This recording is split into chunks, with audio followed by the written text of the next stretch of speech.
और व्यापारी जगत में इनका स्थान है। ऐसे मुन्ना भैया के प्रांगण में यह बैठक आयोजित हो रही है। मैं हिंदू पर्व समन्वय समिति के अध्यक्ष आदरणीय रामोदास चमड़िया जी कल्लू भैया से निवेदन करूंगा कि आएं और मंच पर अपना स्थान ग्रहण करें। हिंदू पर्व समन्वय समिति के संयोजक आदरणीय लखनलाल जी केसरवानी जी से निवेदन है कि वो आएं और मंच पर स्थान ग्रहण करें। और मैं भोला प्रसाद संस के नारायण दास अग्रवाल जी मुन्ना भैया जी से भी निवेदन करूंगा कि वो आएं और मंच पर स्थान ग्रहण करें।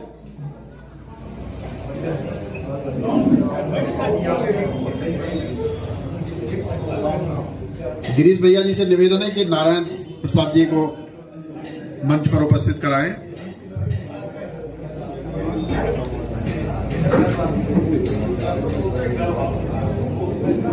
मैं हिंदू पर्व समन्वय समिति के संयोजक समिति के आदरणीय उत्तम भाई साहब जी से भी निवेदन करूंगा कि कृपया वो मंच पर अपना स्थान ग्रहण करें। हिंदू पर्व समन्वय समिति के वरिष्ठ सदस्य आदरणीय हेमचंद जी जायसवाल जी से भी निवेदन है कि कृपया आए और मंच पर स्थान ग्रहण करें। हमारी संयोजन समिति के वरिष्ठ सदस्य आदरणीय इंजीनियर रमेश जैन जी यहाँ पर उपस्थित है, उनका आत्मीय स्वागत है। हमारे शोभा यात्रा प्रभारी आदरणीय कमलजीत सिंह सेठी जी, उनका भी आत्मीय स्वागत है। आदरणीय जितेंद्र जैन जी, सभी आगंतुकों का आत्मीय अभिनंदन और स्वागत। जैसी कि हमारी परंपरा है कि हम अपनी बैठक का प्रारंभ भगवान का स्मरण करके करते हैं, तो हम भगवान आशुतोष के प्रांगण में यहाँ पर बैठे हुए हैं। तो आज हम अपनी बैठक का प्रारंभ एक बार ओम के उच्चारण से और 3 बार महामृत्युंजय के जाप के साथ में प्रारंभ करेंगे। सावधान, सीधे बैठ जाएंगे, गहरी सांस लेंगे और लेने के बाद में ओम का उच्चारण प्रारंभ करेंगे।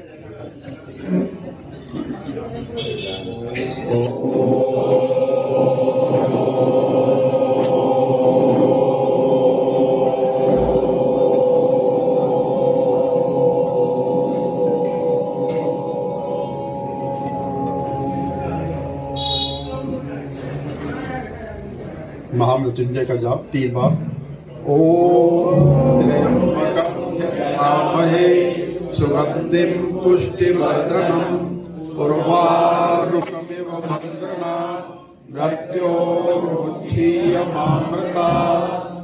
ओम त्र्यंबकं यजामहे सुगंधिं पुष्टिवर्धनम् उर्वारुकमिव बन्धनात् मृत्योर्मुक्षीयमामृतात्। ओम त्र्यंबकं यजामहे सुगंधिं पुष्टिवर्धनम् उर्वारुकमिव बन्धनात् मृत्योर्मुक्षीयमामृतात्। आज आयोजन समिति के वरिष्ठ सदस्य आदरणीय गिरीश अग्रवाल जी का आज जन्मदिन है। उनको पूरी समिति की ओर से बहुत बहुत जन्मदिन की बहुत शुभकामनाएं और बधाई। आज एक और सुखद बधाई का ही प्रसंग है। अपने अनुरूप गोस्वामी जी की पुत्री सौम्या गोस्वामी का भी आज जन्मदिन है। वो भी प्रति पंक्ति में अपनी भूमिका रहती है उसको भी बहुत बहुत बधाई और शुभकामनाएं। एक बार जोरदार तालियों से उसका स्वागत। अब मैं संयोजन समिति के आदरणीय लखनलाल केसरवानी से निवेदन करूंगा कि विजय मंत्र के साथ में बैठक प्रारंभ करें।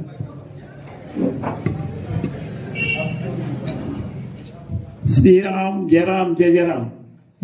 श्री राम जय राम जय जय राम। श्री राम जय राम जय जय राम। श्री राम जय राम जय जय राम। श्री राम जय राम जय जय राम। श्री राम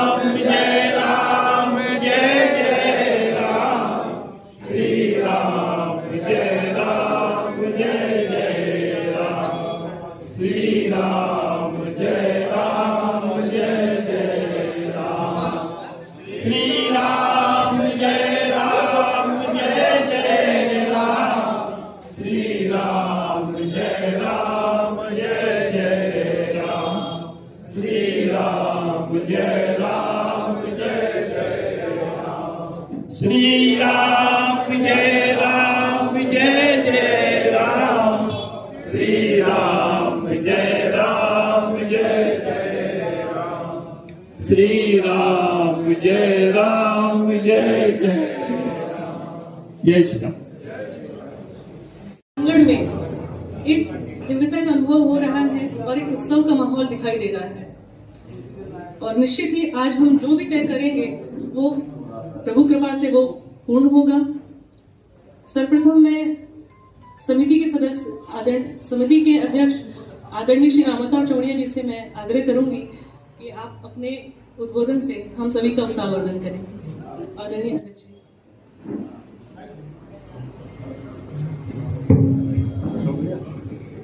हिंदू पर्व समन्वय समिति के संयोजक श्री लखन केसरवानी जी, उपस्थित हिंदू पर्व समन्वय समिति के सभी कार्यकर्ता बंधुओं एवं मातृशक्ति, मैं हिंदू पर्व समन्वय समिति की ओर से आप सभी का स्वागत करता हूं, वंदन करता हूं, अभिनंदन करता हूं। सबसे पहले तो मैं आपको एक बात ये बताना चाहता हूं, श्री शंकर शिव हनुमान मंदिर जहां भी अपन लोगों की बैठक होनी थी बगल में, किन्हीं कारणों से वहां मधुमक्खियों के कारण में अपने को यहाँ पर बैठक करनी पड़ी। ये जगह बहुत पुरानी है, यहाँ बहुत पुराना मंदिर हुआ करता था। बचपन में हम लोग सावन के समय में यहाँ झांकी लगती थी, ये मेरे को खूब अच्छे से याद है। भोला प्रसाद एंड सन्स के प्रोप्राइटर श्री मुन्ना भैया ने इसका जीर्णोद्धार बहुत ही मन से कराया है, बहुत ही भव्य इन्होंने बनाया है समिति की ओर से। और आज की ये बैठक का आयोजन भी आप ही ने किया है। समिति की ओर से मैं आपको साधुवाद प्रेषित करता हूं। बंधुओं, रामनवमी 30 मार्च की है, अब बहुत कम समय बचा है और अपने को व्यवस्थाओं से संबंधित 1 महीने का ही समय बचा है। रामनवमी की शोभा यात्रा भव्य और व्यवस्थित हो, इसके लिए अपन कई बैठकों का जैसे आयोजन किया करते हैं। आज की ये बैठक काफी महत्वपूर्ण है। वैसे तो अपने पूरे शहर को सजाया करते हैं और खूब अच्छा शहर, सस्ता भी है, मुख्य मार्ग तो बहुत ही अच्छे सस्ते हैं। आप सभी से मेरा अनुरोध है कि आप लोग अपने अपने मोहल्लों में, गलियों में, मकानों में भी जितनी सजावट कर सके करवाना चाहिए। ऐसा महसूस होना चाहिए कि अपने को रामनवमी का समय है। देखिए, आज ही पेपर में आपने पढ़ा होगा 1 लाख दिए, 9 लाख दिए चित्रकूट में रामनवमी के दिन जलाए जाएंगे, आज ऐसा पेपर में दिया है। मेरा खुद का विचार है, क्योंकि भगवान श्री राम जब लंका जीत के आए थे अयोध्या, तो अपन दीपावली मनाते हैं और खूब दीपोत्सव करते हैं। तो उनके जन्मदिन में भी अपने को एक ऐसा माहौल बनाना चाहिए कि खूब दीपोत्सव, लाइटिंग आदि जो भी हो सकता है करना चाहिए। अपनी ये शोभा यात्रा भव्य और व्यवस्थित हो, इसकी विस्तार पूर्वक चर्चा समिति के वरिष्ठ संयोजक मंडल के वरिष्ठ श्री उत्तम बनर्जी जी अभी आपसे करेंगे। एक बार पुनः मैं आप सभी का स्वागत, वंदन और अभिनंदन करता हूं। धन्यवाद। जय हिंद।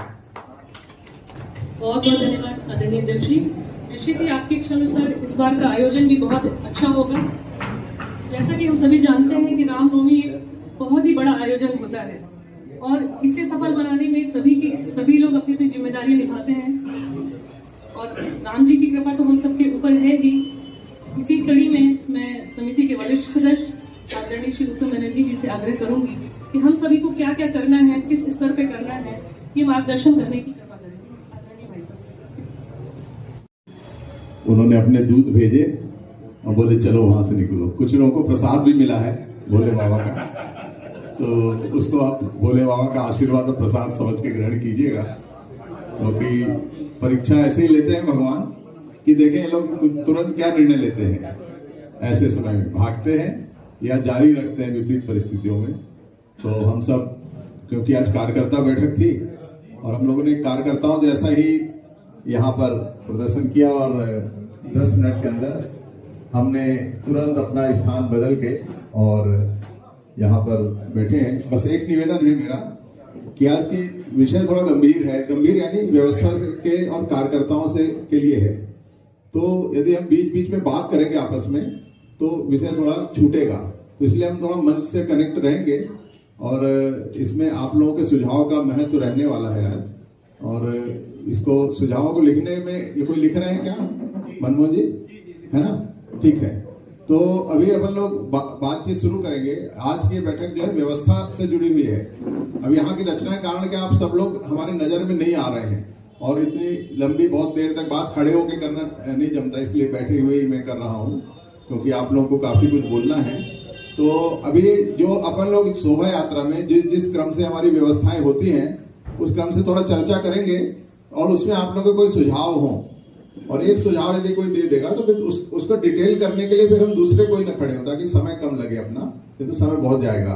तो उस संबंध में अगर कोई सुझाव होते हैं तो सुझाव देंगे ताकि अपन समय पर उसके निर्णय ले सके। इसलिए आज ठीक 1 महीने पहले यानी 1 महीने से भी कम समय है, 30 तारीख को है, यानी 30 दिन आज के दिन को जोड़ लीजिए तो पूरा 1 महीना है। आज हम लोग बात कर रहे हैं और आने वाले समय में हम सबको के लिए और ये इसका शोभा यात्रा को निकालने के लिए पूरा हमारे पास समय रहेगा। शोभा यात्रा के जो कुछ मुख्य कार्य होते हैं तो उसमें जिसके कारण हम शोभा यात्रा को निकालने के पहले जो सारी तैयारी करते हैं उन तैयारियों के संदर्भ में कुछ जो मुख्य कार्य होते हैं उन्हीं के बारे में चर्चा करेंगे और उनकी व्यवस्थाओं को कैसे ठीक से करना है। और शोभा यात्रा जब निकलती है और फिर समाप्त होती है तो उनके विषय में भी हम लोग चर्चा करेंगे व्यवस्था की दृष्टि से। तो जो हमारी शोभा यात्रा जो है वह एक प्रकार से 9 वर्ष से प्रारंभ हो जाती है इसकी गतिविधियां, यानी जिस दिन 9 वर्ष प्रतिपदा होता है और उस दिन समाज के अनेक कार्यक्रम उस दिन संपन्न होते हैं। उसमें से हिंदू उत्सव समिति की एक शोभा यात्रा निकलती है, संस्कार भारती के द्वारा सांस्कृतिक संध्या भी होती है और अन्य भी अनेक कार्यक्रम होते हैं। फिर देवी जी की अनेक स्थानों पर बैठकी होती है और ये सब कार्यक्रम शुरू हो जाते हैं और इसी के साथ हम लोग का भी कार्य शुरू हो जाता है। तो उसमें जो एक प्रमुख कार्य होता है कि हमारे जो मोहल्ला में हम संपर्क करने जाते हैं। तो मोहल्ला में सुबह प्रभात फेरी के रूप में निकलते हैं। पिछले कार्यकर्ता बैठक में अपन लोगों ने इस पर चर्चा भी की थी और ध्यान में आया कि गत वर्ष हमने उसका समय भी बदला था। तो बदले हुए समय में जो ध्यान में आया कि वह समय शाम का समय कार्यकर्ताओं की दृष्टि से भी थोड़ा ठीक नहीं लगा, क्योंकि मोहल्ले में भी लोग सब काम से निकल जाते थे और कार्यकर्ता भी बड़े मुश्किल से पहुंच पाते थे। इसलिए सुबह ही रखा है, लेकिन उसका समय थोड़ा डिले किया है, यानी 8 की जगह 7 की जगह 7:30 किया है, ताकि थोड़ा सा पहुंचने में निकलने में 7:30 से लगभग 9 बजे तक यह सुबह का जो मोहल्ला संपर्क वो होगा। एक जो परिवर्तन हुआ है, दूसरा परिवर्तन जो सुझावों के आधार पर ही हुआ है वह यह हुआ है कि हमारा जो हम 4 दिनों में ये पूरे शहर को कवर करने का प्रयास करते थे, तो उसमें एक जो क्षेत्र है नई बस्ती का, तो वह जो है मतलब वहां जाते तो थे लेकिन वो सिंधी कैंप के साथ उसको जोड़ते थे। तो उसके कारण वो दिन बहुत लंबा हो जाता था और संपर्क भी पूरा जो है ठीक से नहीं हो पाता था विस्तारित। इसलिए एक दिन जो है एक मोहल्ला योजना और अपन ने बढ़ा लिया है, नई बस्ती को स्वतंत्र रूप से करने की योजना की। यानी उस दिन नई बस्ती में ही एकत्रित होंगे कार्यकर्ता और नई बस्ती पूरा वहां से मतलब मान लीजिए 5 मंदिर से लेकर और इधर हमारा जो कॉलेज का परिसर आता है, डिग्री कॉलेज का, जहां पर LIC बिल्डिंग है, वहां तक के एरिया को अपन उस दिन कवर करेंगे। तो वह एक बहुत बड़ा एरिया भी वहां कवर होगा। यानी इस प्रकार से इस बार 5 मोहल्ले में काम होगा, जैसे पहले 4 मोहल्ले में होता था। तो एक ये इसके लिए जो बातें अपने बीच में कार्यकर्ताओं के बीच से निकल के आई और जिसका की अपने योजना बनाई है, तो अब इसमें जो मोहल्ला में जो संपर्क होता है तो इसके संदर्भ में आप लोगों के द्वारा कुछ सुझाव यदि देना है, उसकी एक पद्धति अपन लोगों ने बनाई है। एक प्रचार वाहन तैयार होता है जो लगभग बैठकी के दिन से शहर में घूमना प्रारंभ हो जाता है अलग अलग स्थानों पर, और प्रातःकाल जब हमारी यात्रा निकलती है तो यात्रा के सामने वो प्रचार वाहन चलता है और हम लोग भी अपने अपने वाहनों में रहते हैं और वहां पर उपस्थित नागरिकों को पत्रक देते हैं। इससे उस मोहल्ले में माहौल बनता है एक, और दूसरा उस मोहल्ले में मोहल्ला समिति को सक्रिय करने में हमें मदद मिलती है। तो इन दोनों को दृष्टिगत रखते हुए कि इसमें मोहल्लों की सज्जा, मोहल्ला समिति की सक्रियता और मोहल्ला संपर्क, ये 2-3 विषयों में आप लोगों के सुझाव मैं आमंत्रित करता हूं, क्योंकि एक क्रमशः अन्य विषय भी आते जाएंगे तो उन विषयों पर भी आप लोगों का सुझाव होगा। तो इन विषयों को लेकर आपके मन में कोई बात आती हो तो आप बताएंगे। यहाँ से जो एक कार्यकर्ता ये माइक ले लेंगे, कॉर्डलेस माइक, तो वहां तक पहुंच के। हेलो, मैं कृष्णानगर में व्यापारिक संगठन का प्रतिनिधित्व कर रहा हूँ। तो कई वर्षों से मैंने प्रयास किया है कि वहाँ पर स्वागत द्वार लगाए जाते हैं, और इस वर्ष भी मेरा प्रयास रहेगा कि 40 स्वागत द्वार वहाँ हम लगाएंगे। एक सुझाव मेरा है कि जो भी शोभा यात्रा में झांकियां निकलती हैं, उन समाज के लोग, जो लोग झांकी निकालते हैं, उसमें उपस्थिति बहुत कम रहती है।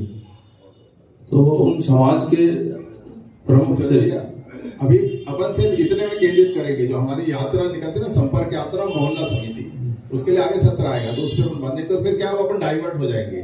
चलिए, मैं अपनी बात को यही समझता हूँ। राम की शोभा यात्रा में तो डोर टू डोर, मतलब आपस में जो चर्चा के माध्यम से प्रचार होता है, व्यवसायिक केंद्र पे जहां हमारा निवास है या जहां हमारे मित्र मंडली है, तो संख्या बल पर बहुत जोर देना अति आवश्यक है। हमारी संख्या जो हमारा 1 लाख का लक्ष्य है, उस पे हम पहुंचे हैं। ये हम सब का दायित्व बनता है कि कैसे ओरली प्रचार कर सकते हैं, तो उसका भी हमको लाभ मिलेगा। संख्या नहीं आती है। अब जैसे हमारी एक बैठक होती है प्रेम नगर में, लेकिन यात्रा जो है करीब 6 वार्डों से होकर के निकलती है। अगर उस बैठक को अपन 3 जगह करें, एक धवारी वाले बेल्ट में, एक पतेरी वाले बेल्ट में, एक प्रेम नगर वाले बेल्ट में, तो तीनों जगह से अच्छी संख्या निकलेगी। ऐसे ही एक यात्रा जो हमारी निकलती है सिंधी कैंप से, सिंधी कैंप में भी करीब 4 बड़ी जगह से होते हुए यात्रा निकलती है। वो भी बैठक 3 जगह हो। टिपुरिया टोला वाला बेल्ट है, डालीबाबा वाला बेल्ट है, ऐसे बेल्ट वाला जगह अगर हम बैठक करेंगे तो एक अच्छी संख्या हमारे पास निकलेगी। और एक उसमें एक विशेष चीज और जोड़े, हर जगह पे भजन मंडली आजकल होती है। वहाँ पे कई मातृ शक्ति लोगों का कीर्तन भजन होता है, रामायण मंडली होती है। अगर उनको भी हम उस बैठक में आमंत्रित करेंगे, क्योंकि बैठक हमारी एक यात्रा निकलती है, वो 3 जगह बैठक होगी, एक अच्छी संख्या में प्राप्त होगी। जय Shri Ram. Chamber of commerce, Dussehra जो पर्व होता है, दशहरा में क्या करती है विन चैम्बर ऑफ कॉमर्स, जो मैं सुना हूँ वो बता रहा हूँ कि जो बढ़िया झांकी सजाता है, जो भी मोहल्ले टोले के लोग बढ़िया झांकी सजाते हैं, उनको एक शील्ड देकर सम्मानित करते हैं। तो मेरा सुझाव था कि हिंदू पर्व समन्वय समिति संस्था पेपर में निकलवाए या जैसा भी प्रचार प्रसार हो सकता करे, जो भी मोहल्ले का अच्छा डेकोरेशन करेगा और जो भी श्री राम नवमी भव्य शोभा यात्रा में अपनी एक अच्छी झांकी लेकर आएगा, उसको हमारी संस्था श्री राम नवमी शोभा यात्रा हिंदू पर्व समन्वय समिति उसको सम्मानित करेगी। उस 1 नंबर प्राइज, 2 नंबर प्राइज और 3 नंबर शील्ड से। उससे क्या होगा कि भीड़ भी ऑटोमेटिक बढ़ेगी, एकजुटता भी बढ़ेगी लोगों में, और डेकोरेशन भी बढ़िया होगा। तो बस, थैंक यू। ये छोटा सा सुझाव था।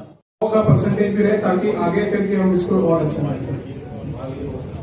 4 आदमी की एक टोली बन जाए मोहल्ला वाइज, तो हम व्यक्तिगत वो 4 लोग जाके उस मोहल्ले में इस आयोजन में आने के लिए अगर उनको आमंत्रित करेंगे, तो एक व्यक्तिगत आमंत्रण उनके पास पहुंचता है। प्रभात फेरी का एक पहुंच गया, एक ये 4 आदमी की टोली अगर बन जाएगी तो हम संख्या बल को बढ़ा सकते हैं। धन्यवाद। पीछे चले तो उससे ये सुविधा होगी, जब अपना प्रचार वाहन चलता है तो आधी रास्ते के बाद लोगों का जानना शुरू होता कि क्या हो रहा है, और लास्ट में उनको पता नहीं लगता कि यात्रा ये प्रभात फेरी किस बात की निकल गई। इसलिए अगर 2 प्रचार वाहन हो तो मुझे लगता है सही होगा। उसमें आएंगे सब ज्यादा मेरे ख्याल से। कार्यकर्ताओं की एक संख्या, बड़ी संख्या निकल सकती है। तो वो अपना मोहल्ले को भी सजाएंगे और संख्या भी बढ़ पाएगा, ऐसा मेरा। उनकी एक समिति अगर बुला के एक बैठक हो जाएगी तो अच्छी संख्या बन सकती है। हमारी जवाहर नगर, राजेंद्र नगर से लेकर सिविल लाइन तक ये एरिया जाता है। अभी भी पूरा शहर कवर नहीं हो रहा है, आप लोग के ध्यान में होना चाहिए। जैसे अपन ने इस बार एक मोहल्ला बढ़ाया है, तो आगे भी मोहल्ले बढ़ाएंगे जैसे जैसे कार्यकर्ताओं में लगेगा कि इनका विस्तार हो सकता है। तो उस प्रकार से ये वेंकटेश मंदिर का जो केंद्र है, यहाँ पर अपन वेंकटेश मंदिर से लेकर भरूच नगर और बढ़ैया और इस तरह का पूरा ये जो क्षेत्र है, संग्राम कॉलोनी, ये सब इसमें कवर करते हैं अपन वेंकटेश नगर से। और ऐसे ही नई बस्ती का जैसे बताया मैंने, तो ये जो नई बस्ती, जो पूरी जो नई बस्ती है, संपूर्ण क्षेत्र यहाँ से 5 मंदिर से लेकर और उधर जो जेल मार्ग तक और अपने ट्रांसपोर्ट नगर तक का जो एरिया पूरा आता है, ये पूरा आता है। तो उतैली वगैरह सब इसी में आ जाएगा। तो इस प्रकार से ये बनता है। अब इसके बाद एक इसी में जो अपने जो प्रचार प्रसार में एक मातृशक्ति की वाहन रैली भी निकालते हैं 2 दिन पहले। तो उसके लिए कोई ऐसे विशेष योजना या सुझाव है तो उस पर थोड़ी सी 2 मिनट चर्चा करेंगे।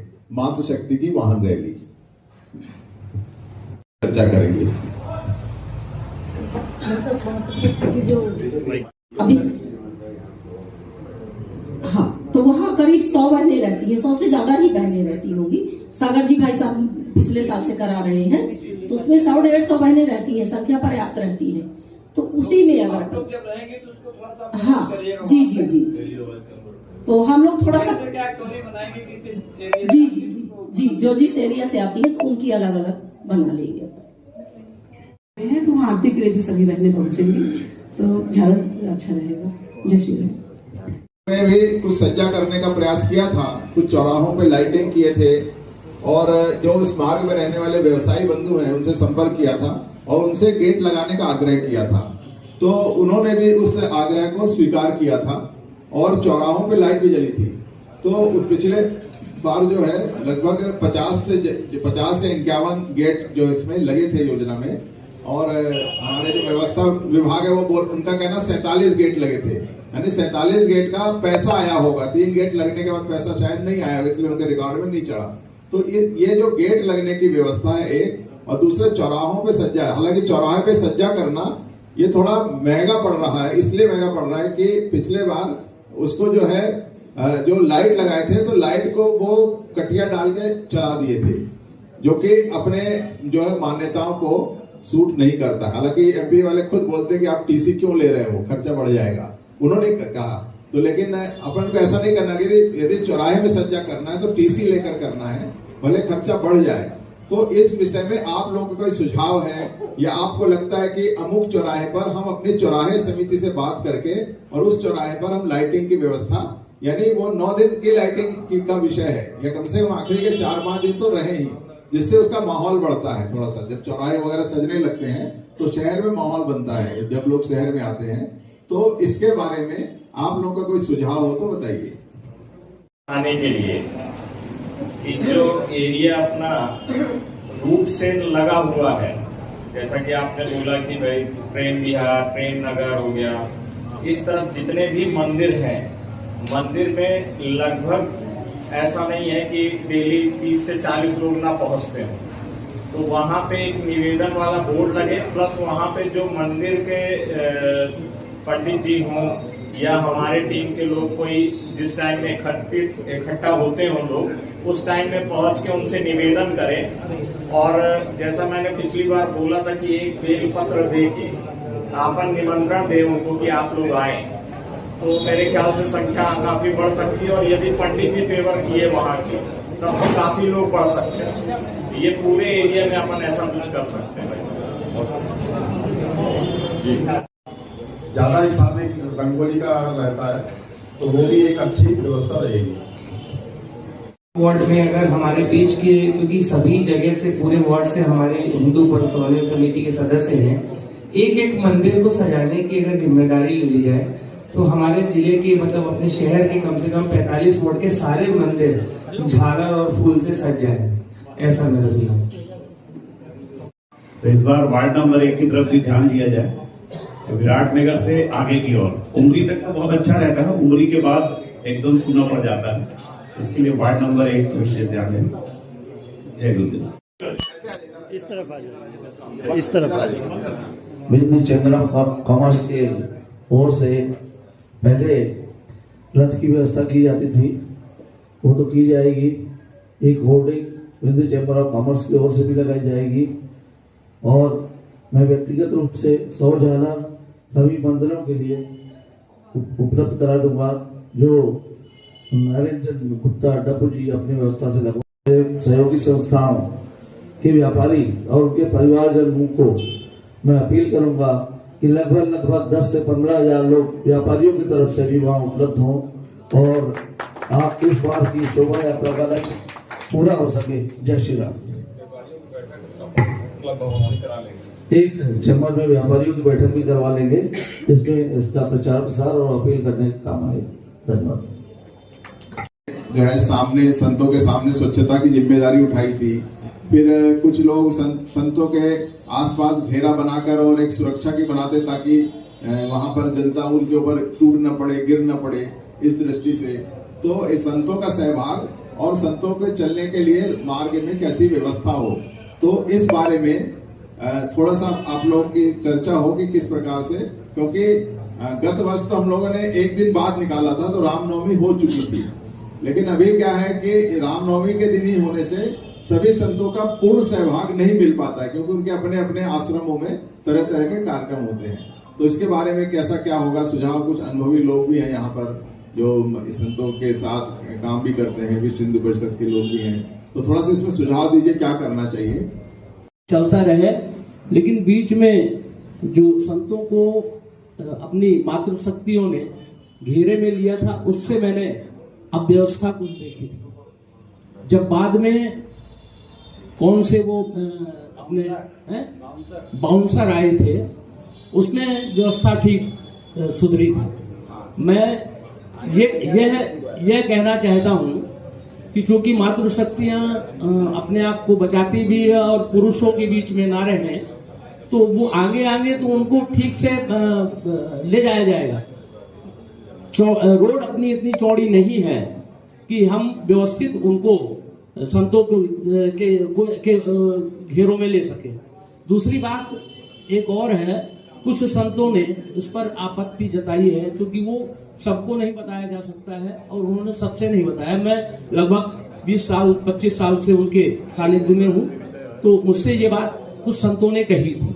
तो मेरा निवेदन ये है कि जो बाउंसर हैं, बाउंसर को ही उनके घेरे में लगाया जाए और मातृशक्तियां जो है संतों की मतलब सफाई करके और उनको साथ में निकालें।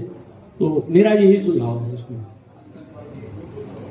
प्रकार की प्रारंभ न करें, सो आप जब जुलूस आगे निकले उसके बाद उसको वितरण चालू करें। अगर पहले से अगर वितरण चालू कर देते हैं तो चारों तरफ पहले से ही गंदगी हो जाती है। तो हाँ वे मतलब जब वो तो आगे आते हैं, उनका निकलने के बाद ही वितरण चालू किया जाए। उन सबको निर्देश दे दिया जाए कि उसी समय जब शोभा यात्रा निकले उसके बाद ही वितरण करें, पहले से वितरण न करें। 50,000 लोगों का जुलूस निकला है, इतनी स्वागत की व्यवस्थाएं हुई हैं, लेकिन क्या है कि हर व्यवस्था के आगे और भी करने की गुंजाइश रहती है कि और भी आगे व्यवस्था। आइए संजय थोड़ा आगे तरफ सीटें में यहाँ जाइए। तो इसलिए पिछले बार मेरे ख्याल से 1-2 चौराहे में यह हुआ था कि वहां पर जो प्रसाद वितरण की योजना जिन्होंने की थी, उन्होंने उस स्थान पर स्वच्छता की भी योजना की थी, यानी उन्होंने ही वहां पर चौक बाजार और हनुमान चौक में। तो इसमें इस स्वच्छता व्यवस्था को और कैसे चाक चौबंद करें अपन लोग, तो इस विषय पर भी हम थोड़ा सा और चर्चा करना चाहते हैं, क्योंकि यहाँ पर जो उस व्यवस्था को देखने वाले जिनकी पहल से यह व्यवस्था शुरू हुई थी, अपने योगेश जी, रमेश जी, सचिन जी, ये लोग, इनकी योजना से ये व्यवस्था शुरू हुई थी और यह अब काफी मैच्योर हो चुकी है। बहुत से युवक इस व्यवस्था में रहने के लिए और मातृशक्ति अपने से स्वयं से अपने सहभाग देते हैं, ये अच्छी बात है। लेकिन इस व्यवस्था में हम कुछ सुधार करना चाहते हैं या और कैसे अच्छी हो सकती है, इस पर थोड़ा सा आप लोगों के सुझाव चाहेंगे। स्वच्छता व्यवस्था निश्चित रूप से बहुत सफल प्रयोग था,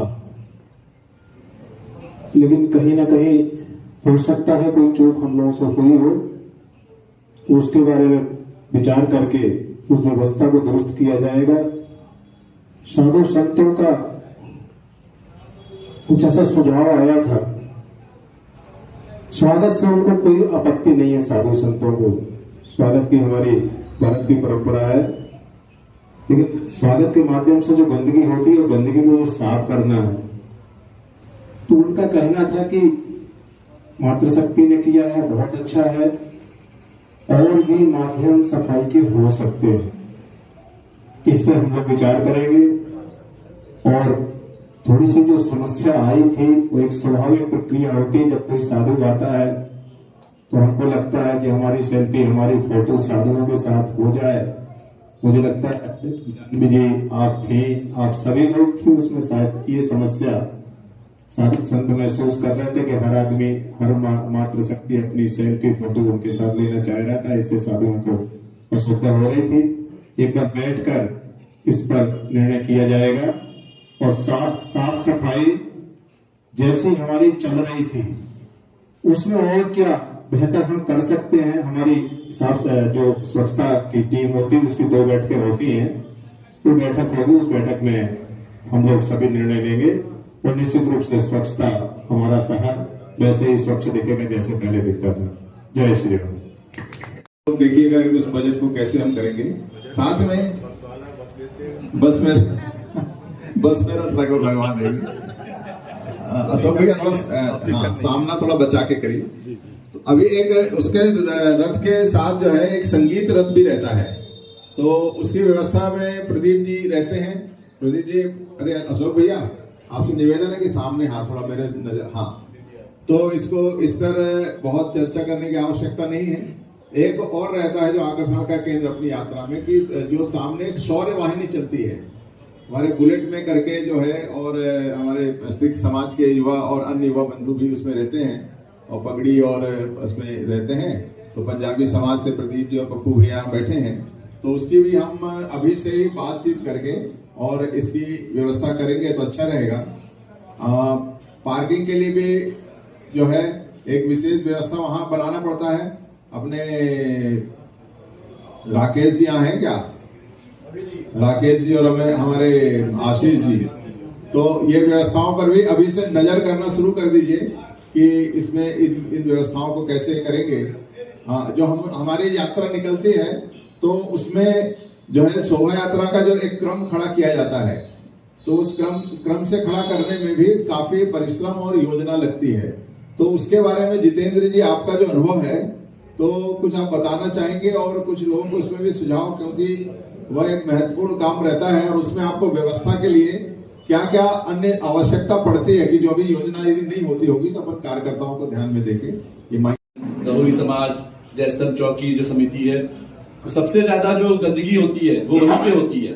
और पिछले 2-3 बार से जो है उनसे निवेदन किया, तो 1 टाइम प्लास्टिक करीब निषेध हो गया वहां पे।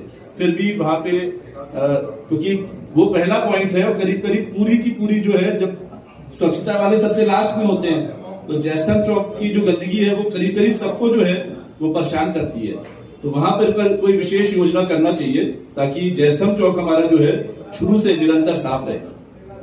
झांकी की जहां तक बात है, तो झांकी का जो क्रम है और वो तो बहुत अच्छा है, बहुत 19वां साल है, सब लोग जो है बहुत ज्यादा अच्छे से व्यवस्थित हो चुके हैं, करीब अनुशासित भी हो चुके हैं। हमारी यात्रा से बहुत से बंधु ऐसे हैं जो 5-5, 6-6 घंटे पहले वहां पर आ जाते हैं। तो हम लोग जो है पहले शुरू में जो है अगर 4 बजे यात्रा चालू होती थी तो 3 बजे पहुंचते थे, अब करीब 10-11 बजे से पहुंच जाते हैं। कि उनको टोकन देना, व्यवस्थित करना, उनको अटेंड करना। एक चीज जरूर महसूस होती है कि जो पीछे झांकियां लगती हैं अपने चौराहे से, तिराहे से लेके कलेक्ट्रेट तक, उसके बीच में उनकी पूछ परख नहीं हो पाती है, क्योंकि हमारा जो पंडाल है वो गुरुद्वारे प्रांगण में रहता है और एक बार उनको टोकन झंडा दे दिया, उसके बाद कोई व्यवस्था हम नहीं कर पाते हैं और करीब 2 घंटे लग जाते हैं उनको वहां से आने में। वहां पे मुझे लगता है कि कोई ना कोई जो है ऐसा एक, जैसा एक टेंट हमारे यहाँ अंदर होता है गुरुद्वारे में, एक टेंट पीछे भी होना चाहिए और 5-7 कार्यकर्ता होने चाहिए जो उनको अटेंड भी करें, पानी भी पिला सके। कोई उनको परेशानी है वो परेशानी का हल भी कर सकें, ऐसा इस बार जो है निश्चित होना चाहिए। धन्यवाद। कि मुझे 200 मीटर की रेंज मिल जाए जहां मुझे तार न उठाना पड़े। जो सजावट भी होती है वो भी काफी नीचे हो जाती है। दूसरा है जो टी पाइप बनता है, पिछली बार उसमें गलती हुई थी, 1.25 इंच पाइप का वो टी बन गया था, लेकिन सौभाग्य तक 2 आ गए थे। मैंने तुरंत दोनों को जोड़ा, वो पूरी व्यवस्था तक चला, लेकिन सुभाष पार्क में भी टूट गया लगभग गेट के थोड़ा पहले। मेरा निवेदन है कि 1.25 इंची पाइप जो बनवाए 1.25 इंची उसकी मोटाई होनी चाहिए। और दूसरा सब एक और सुझाव था कि मैं थोड़ा, मेरे हाथ में 1.5 महीने से तकलीफ हुई है। मैं वॉलीबॉल खेलता था, नस मेरी डैमेज हो गई थी, मेरा हाथ शून्य हो रहा था 1.5 महीने से। तो मुझे एक सहयोगी चाहिए जो तार उठा सके, कोई युवा, क्योंकि अब मैं भी थोड़ा उम्रदराज हो रहा हूँ, धीरे धीरे अपनी कुछ चाहिए, एक सहयोगी मिल जाए। वो भी 10-15 साल कीजिए, लगभग 10-15 साल से तो मैं ही खींच रहा हूँ, तो मुझे एक सहयोगी की जरूरत है। और तीसरा मेरा सुझाव यह था कि पिछली बार रथ यात्रा काफी बाधित हो रही थी, मैं तो स्वयं रथ में था, 20-20 मिनट रथ यात्रा रुक रही थी, तो कभी नहीं हुआ। ऐसा लग रहा था कि हमारा नियंत्रण कौन कर रहा है आगे, तो कृपया उसकी पुनरावृत्ति न हो। जैसे विगत वर्षों में क्रमशः 5-7 मिनट 2-4-5 पूजन होता है, लेकिन 15 से 20-20 मिनट एक जगह यात्रा रुक जाना, उससे काफी असुविधा हो रही थी। और चौथा, स्वच्छता के हिसाब से मेरा एक निवेदन है, जिस प्रकार से हमने एक मिसाल कायम की है कि हम रथ के बाद डिस्पोजल उठाते हैं, तो जो हम पूरे शहर पन्नियां लगाते हैं, मैंने देखा 1 महीने तक लगी रहती है वो। अगर हम ये करें जो लगाते हैं उसे निकलवा भी दे तो स्वच्छता वो कायम रहेगी। महीने में टूटने के बाद रोड पड़ी है, बिल्डिंगों में चिपकी है, तारों में अटकी है, तो महीनों भर हम देखते हैं कि झंडियां लगी हुई पूरे शहर में, तो उससे खूबसूरती जो हमारी शहर की होनी चाहिए बाधित होती है। तो एक मिसाल हम भी बनाएं कि लगाएं, ठीक है, खूब सजाएं, लेकिन जो पन्नी अब लगाते हैं वो निकलवा लें, तो अच्छी व्यवस्था बन जाएगी।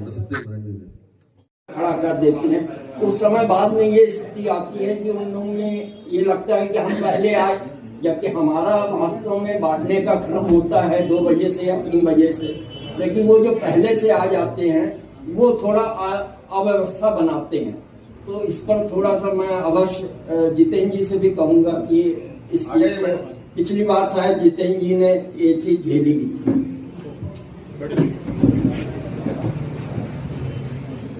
ठीक है, ये भी दी गई मंच से कि लोग बहुत सारे जुड़ने का प्रयास कर रहे हैं, नए लोग आ रहे हैं कि हम स्वच्छता की टीम में जुड़ जाए।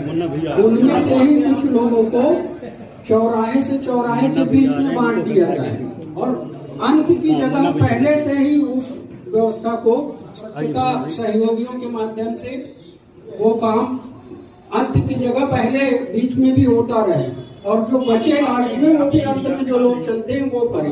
उन्हीं स्वच्छता के जो टीम है उनको बीच बीच में चौराहों में जहाँ बड़े बड़े स्वागत होते हैं वहाँ पे कुछ लोगों को उस टीम से पहले लगा दिया जाए, और जो पूरी शोभा यात्रा निकलती है उनको वो जो गंदगी का सामना करते हुए निकलना पड़ता है वो नहीं होना पड़ेगा। हो रही है आदरणीय भोला प्रसाद जी की स्मृति में मुन्ना भैया ने, नारायण प्रसाद अग्रवाल जी ने, दीपक भाई ने बहुत बढ़िया इसका रिनोवेशन किया। निश्चित ही हम हिंदू पंथ समिति की तरफ से उनका धन्यवाद ज्ञापित करते हैं। आज इस प्रांगण में बैठक थी, आदरणीय समिति ने निवेदन किया मुन्ना भैया से कि हमारा जो शहर में डेकोरेशन होता है उसका खर्चा लगभग 30,000 रुपए आता है, तो मुन्ना भैया ने उसकी स्वीकृति दी। निश्चित ही वो बधाई के पात्र हैं, उन्हें बहुत बहुत बधाई समिति की ओर से और बहुत बहुत धन्यवाद। उनका ये मानना था कि अग्रवाल समाज सूर्यवंशी है और भगवान राम सूर्यवंश के हैं, इसलिए ये सब काम करने के लिए हमको प्रेरित करते हैं, हमें करना चाहिए। बहुत बहुत धन्यवाद आदरणीय मुन्ना भैया। आज गिरीश भाई का जन्मदिन, ये जो सिमरिया चौराहे में कलकत्ता मैरिज गार्डन है, वहां पर ताम्रकार समाज के द्वारा सर्व समाज की बैठक है। इसमें हम जो लोग यहाँ बैठे हुए हैं, ऐसे बंधुओं को कुछ समाजों के नाम दिए जाएंगे, तो उनको सूचना करनी है समाजों के प्रमुखों को, और जो बैठकें होंगी समाजों की उसमें श्री रामनवमी शोभा यात्रा से संबंधित बात करके आना है। उसकी योजना है, झांकी लगाना है, कैसे संख्या बढ़ेगी, उसकी पूरी योजना करके तो समाज की बैठकों में और उनको सूचना देके 19 मार्च को बैठक में वो लोग उपस्थित रहे, ऐसा ये सूचना है। और अभी कार्यक्रम यहाँ पर पूर्ण हो रहा है। अभी मंदिर में आरती होगी। आरती के पश्चात में यहाँ पे अल्पाहार की व्यवस्था है। अल्पाहार करने के पश्चात ही यहाँ से जाएंगे। एक बैठक